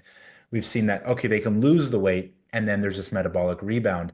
But if we know that the weight can be lost, we can at least try to figure out how we can do it without the negative health effects, without the compensatory rebound weight gain that comes after it. And, I mean, I understand like, for instance, you couldn't do the starvation experiment today. The ethics, we don't allow that stuff to happen anymore. And I'm not saying oh, we need people we can do that with, but I feel like there's still so much to explore with weight loss specifically. Because I mean, I can tell you that, like I said, even when I was eating what you might consider to be a very healthy diet that had a large variety of nutrients, I felt much worse and I was overweight or relatively overweight compared to times when I was lean and eating uh, an objectively more unhealthier diet. Right now, maybe you could say I was younger and you're more resilient to it, but that's fine. Okay, so then what we're saying is it's not about what you eat. We're saying it's about the state of the organism. And if you can get people to have all these youthful hormones, can have a high metabolic rate, then it seems like the all the excess obsession with every last new ingredient that's in our food. And again, I'm a large proponent for I want all the junk out of our food. I want the ingredients in our food to be better. But what I want more than anything is to be healthy. I want people to be healthy and to feel good. And the question then becomes like, what is the actual, how do we actually get that? Right? There's instead of all the other stuff that we do on our way to get there, how do we actually achieve the health, the energy of a lean, active physique and get people better in every way? What's your take on that then? So what is the strongest lever? So I'll give you maybe three options. So we have metabolic rate, we have outside the swampland, we have protein restriction. Well, I mean, well, my first question would be, how are you exactly differentiating these? Because if from the peat perspective, and I think in many ways, my mind, it's the highest metabolic rate is in many ways kind of like the closest we can get to the ideal Mhm. form. Um, how do you get the highest metabolic rate? Okay. Is it perhaps okay? It seems like protein restriction is a really big part of that. Mhm. It seems like an abundance of calories still is a big part of that, and maybe carbohydrates more so than fat, but maybe you can do it with both. Um, I think, and I just keep coming back to this. What I keep telling people, um, it's important that you still feel warm and that you feel good and that you sleep well. And this idea that to get lean, you have to feel cold and you have to feel hungry and you have to kind of be laying in bed all stressed out. Like, I don't think that that's a path towards good health. It just doesn't seem like that's the route for me. Um, so I would prioritize metabolic rate above all. And then again, just like fat loss isn't hard, it's can you do it sustainably and can do it that you feel good. Metabolic rate, now, okay, maybe that's harder to do, but then the question becomes, can you do it sustainably? Can you do it such that, because if you increase your metabolic rate, you can outpace your actual nutrient stores, right? You can outpace your body's ability to sustain the metabolic rate. So then if you say that prioritizing the metabolic rate also means sustaining that, then that sounds like for me the clearest top of the hierarchy. Mm. Um, and that's why I think so many people see such improvements in across their health from just supplementing thyroid alone. Um, and I'm not against supplementing thyroid. I'm not, one, the idea this is artificial or fake. I mean, humans have been including organs in their food, and thyroid has been a part of food for as long as we know. It's been in soups, it's been in ground meat, it's been in everything. Um, But again, I keep coming back to the fact that I have gotten better results in my sense of well-being, in my body temperature, in my sleep more than anything from the sugar diet than I have with any any other supplement, any thyroid, any try to my attempt to do a well-constructed balanced diet. Something about sugar diet seemed to just shoot past everything for me. And that's why my interest is so high in it. And I've talked about this in on my own channel, but I've always struggled with sleep my whole life. It was just something that, like, every night I just knew there was going to be another miserable laying there. And it was really just becoming a thing where it was like ruining my life. Where, there'd be times when it was not as bad. And if I didn't have a job and I could sleep in every day, then it became more manageable, but it became something that could potentially like ruin weeks of my life at a time. Like one ruined night of sleep, but just that whole week I would feel miserable. And then if you get another one, you're catching up forever. Yeah. Something about this, and I was not getting this with a lot of sugar, but also a more well-balanced diet. I was not getting this with a lot of sugar and a lot of protein, especially protein through the day. What I have gotten through specifically the absence of anything else during the daytime. I can eat a variety of dinners, but as long as I get an abundance of sugar during the day, my sleep is almost always so much better that it can't even compare. I used to consider it an achievement to fall asleep before midnight on any given night. And, the amount of nights that I've fallen asleep between 9 and 11 p.m. over the last few months, I would think it surpasses my entire life before that, maybe except for when I was a small child. If we kind of start thinking how we break down our daily plan, probably if you eat too much protein, independent of all the FGF 21, etc. topics, then you actually will struggle because of the satiety alone it brings to actually increase your metabolic rate. So you cannot eat. I think it's at least people I see, I work with, and myself, I think it's impossible to eat. I mean, depending on your size, obviously, 3,000 calories of meat. And whereas probably, I mean, ex-fat loss can do it with cream. I think it's easier to do it potentially with juice. So it's how you can actually get there. So 3,000 calories or whatsoever. I think there is where protein restriction comes, and for many other reasons. And then how you construct it, maybe it's relevant. At least I have, so people who actually, I mean, a good sample size, let's say, is people who on keto who eat enough have good sleep. People who don't eat enough have problems with sleep and have many other problems as well.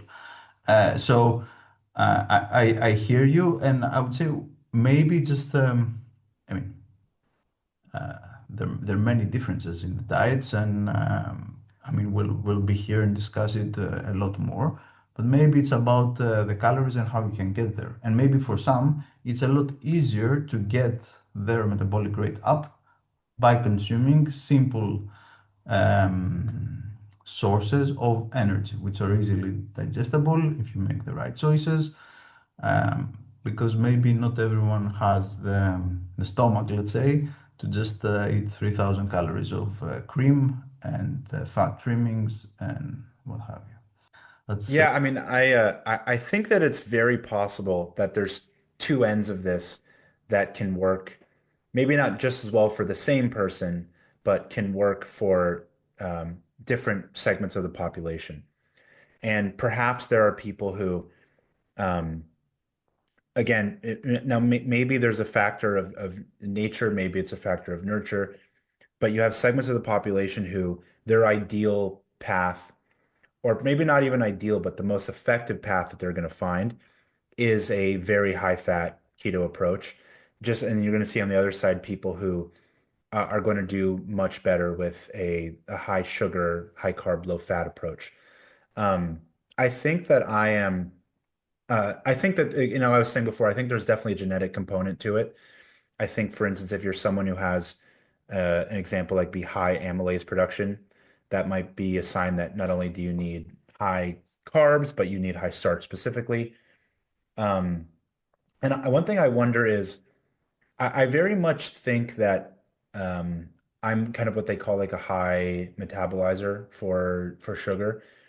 And what's funny is that I didn't have what I would consider a sweet tooth as a kid. Like I didn't love to eat candy, which is something that a lot of people have shared with me. It's like, oh, actually, my whole childhood I loved to eat candy, but I drank Coca-Cola like a madman as a kid. And I very much feel that I was attempting to self-medicate myself. And I wonder for how many people who have what we call ADHD, are those the people who are the high sugar metabolizers? And something else, I don't know if we have a name for it, some sort of pattern that might express itself, and that these are the people who do better with a keto approach. I very much wonder if there's some sort of pattern that we can look at that would help show which end of the spectrum people would thrive more on. Hmm. Maybe it's where you live in the world, actually. So closer, so Africa, etc. Maybe they're more genetically predisposed for carbs. And people living in Germany or north, probably more easier for them fat. Not sure. What is your opinion on stress? Yeah, I mean, again, like I'm open to the possibility that there is, whether it be certain segments of the population or any human body kind of has this high fat, keto-like path that can work just as well, if not better, than the high carb approach for some people. But I think if the fact that these stress hormones, and like you mentioned before, if someone is eating high fat, but they're eating enough calories versus not enough calories, does that change the equation? Um, I think it's very possible that if someone eats sufficient calories on a keto diet, that they might not have any of these problems. Perhaps maybe it's more likely they just might not have as much of the problems. If for no other reason than their body is still going to have to be creating glucose from somewhere. And I think what you're kind of doing is maybe creating something that is less than ideal, but might still be optimal for that person. Uh, like we're saying, maybe they have such severe insulin resistance, or their digestion is so screwed up that they would ferment any plant matter or any real carbohydrate foods such that it would cause more problems than it would solve. But for me, it's always like you can see with your eyes if you pay attention to everything what people who follow different diets look like. And I think there's certain arguments to be made about people with a certain um, kind of what in their appearance is, of course, tied to their physiology. They might be drawn to something in the first place. I think that's certainly possible. Um, but you see people kind of change the way they look depending on what diet they follow. And I noticed that a lot of keto carnivore people seem to look more aged, and I think that might be from more cortisol, adrenaline. A lot of keto carnivore people are really into coffee, and they might be relying more on stimulants to like at that point their own bodies, adrenals are kind of even tapped out, and it's like they need a further jolt. One thing I'll say is when I get an abundance of sugar in this way, and again, I did not feel this way until I removed protein from the biggest chunk of the day. So there's something even further here where it's not just the inclusion of sugar, but it seems like removing any possible impediment to the sugar being absorbed properly. I don't even think about caffeine at all. I don't like, I mean, I've never been someone who was like, addicted in the sense that I felt like I had to have it. I mean, I liked coffee, and there were various times in my life where I just stopped drinking it, so it was easy for me to drop. But I feel like all of my cravings for any other substance, so to speak, is like completely gone from sugar. And I think one of the things that anything that we might consider to be an addiction, might be a way to deal with and cope with increased stress. So if we have cortisol, we might look for um, alcohol, we might look for tobacco, smoke cigarettes to deal with it, to take the edge off. Then we might kind of have like a dip and we might look for coffee to bring ourselves up.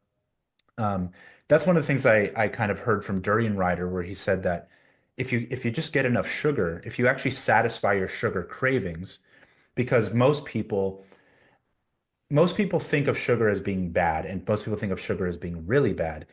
So much to the extent that a lot of people think of sugar as bad, worse than they would these things that we actually do classify as drugs. There's like the classic thing um of like some girl like using like a hard drug and then being like, no, no, no, I don't want that in my diet. Like, like they're gonna do cocaine somewhere, but they're like, where's that food from? Like, was that grass fed? Um, and maybe there's some credit to that, but yeah, I've noticed that just including sugar seems to satisfy a lot of other needs that my body feels like it things that my body feels like it needs.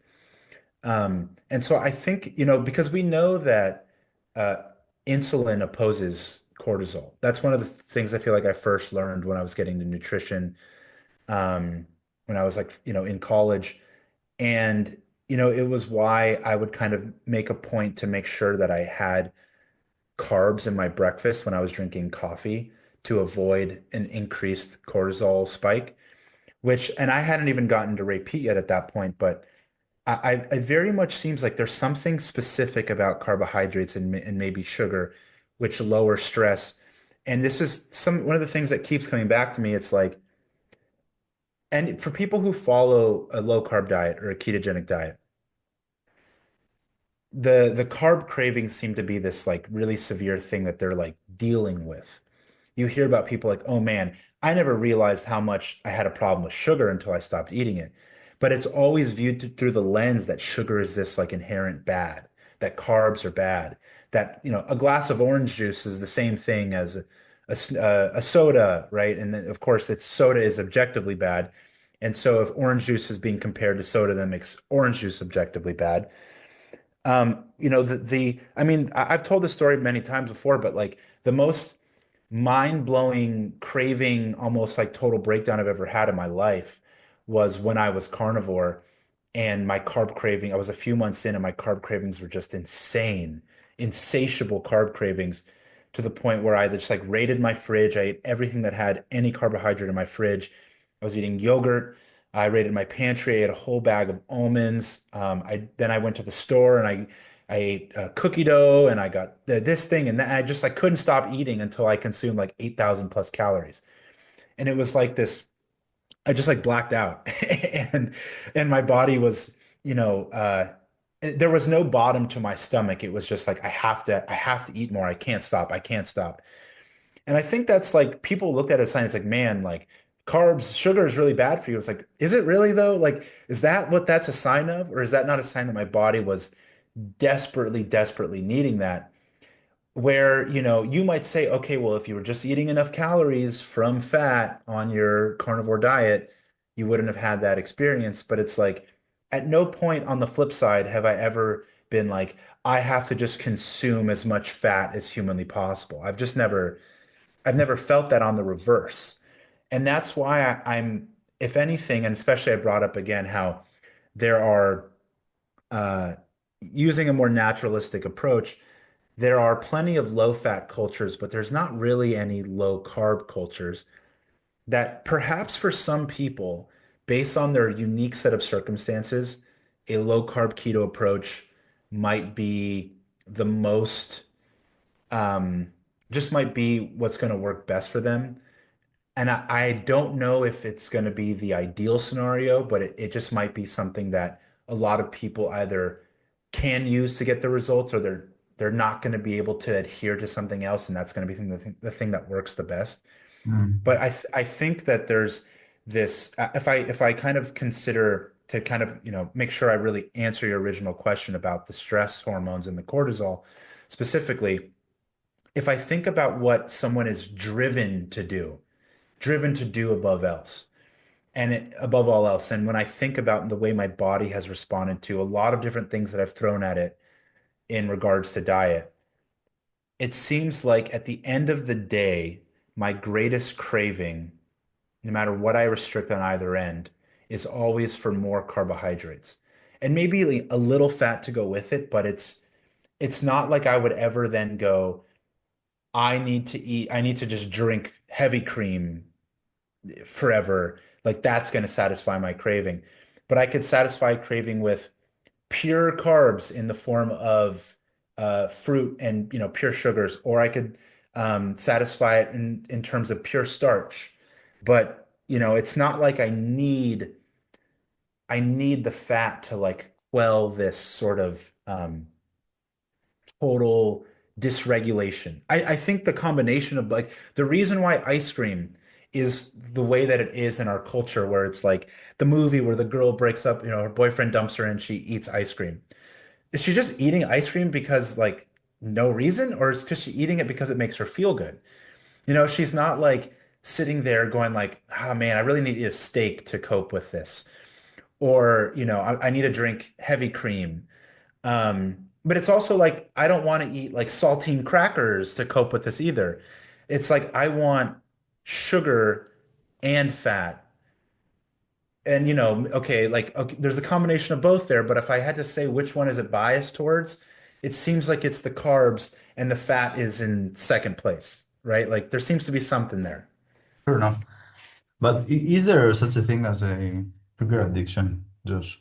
So is there, so we're talking about the benefits, but is there a population that actually do have a problem with carbs, controlling carbs, or is it at the end, in your opinion, energy availability at the end? Yeah, I think it we would only consider that if we came into this thinking that there was an inherent evil to carbs in the first place. No one says that you have an addiction to oxygen or water. The framing is such that that people think that it's like inherently bad. And if I were to think of myself as someone who has a sugar addiction, and again, because like I was in the CrossFit world for a decade, and a lot of people in that world are paleo-ish, keto-ish, kind of at least exposed to that stuff. And even though people might recognize that carbs are beneficial towards exercise performance, I would encounter a lot of people who are like, I'm gonna not eat sugar for 30 days. My beef jerky, which has 1 gram of sugar in it, I can't eat that anymore.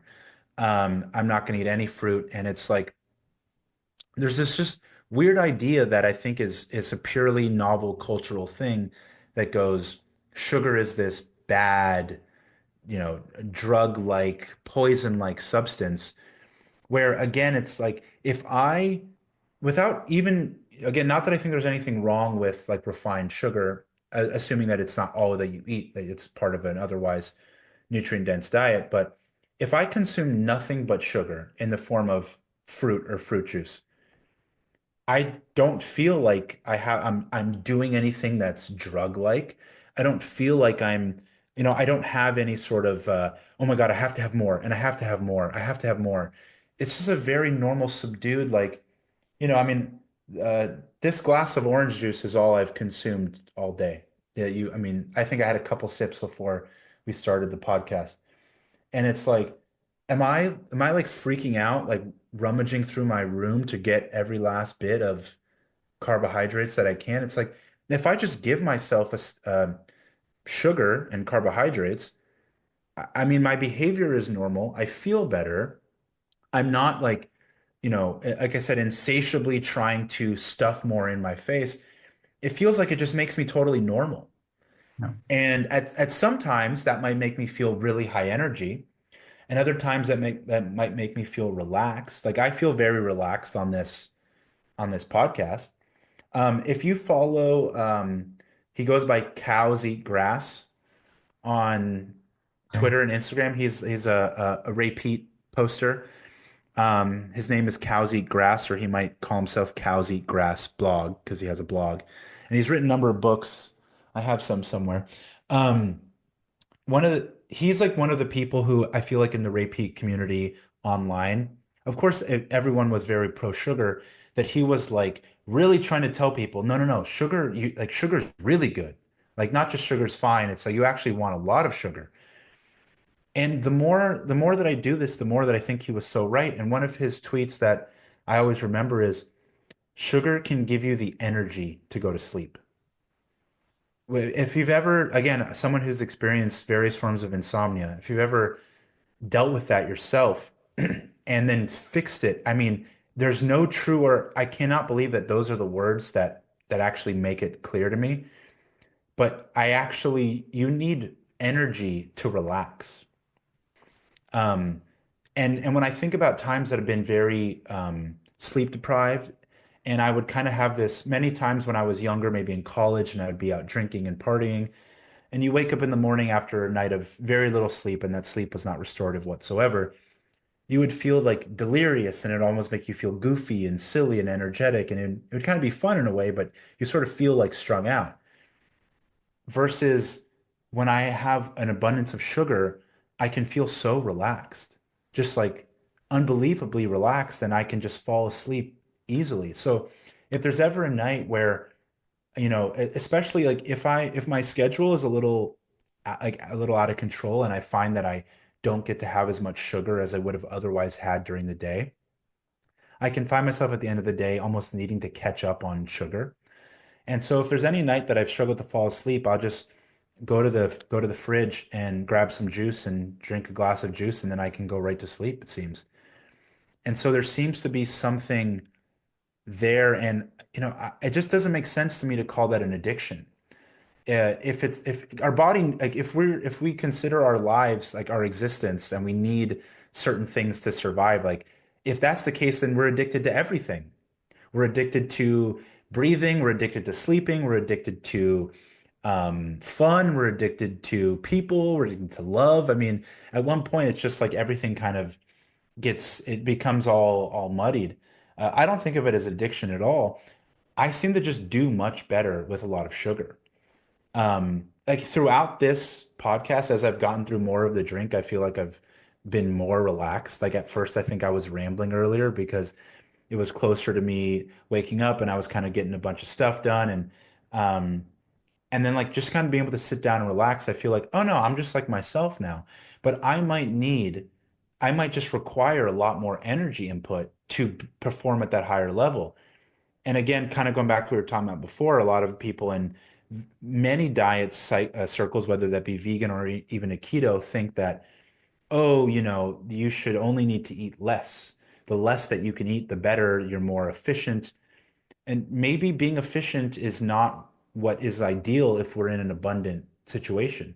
If we have an abundance, why lower yourself? Why not raise yourself to a higher performance, a higher form? And again, it's like I'm not vegan. I still eat meat. I'm kind of feeling that maybe I do better with fish and seafood than meat. But I was raised. My mom's Persian. She made a lot of lamb. I ate a lot of meat. So I love meat, but I can eat all this sugar during the day and then have regular dinner at night and still feel great. So I don't know. It just doesn't make sense to call it an addiction to me. I agree. I agree. I mean, I never called it an addiction, actually. I never agreed with that. And I think this discussion hopefully will help people see it in a different light because it is about energy, I think, availability, about abundance. And in the keto space, also Amber, you should check a bit of her content as well, talks about it, how sleep, energy availability not only from a keto perspective, but energy availability is critical for sleep. So during sleep, we need energy, and people don't appreciate that. And I think all this is driven from a high metabolic rate.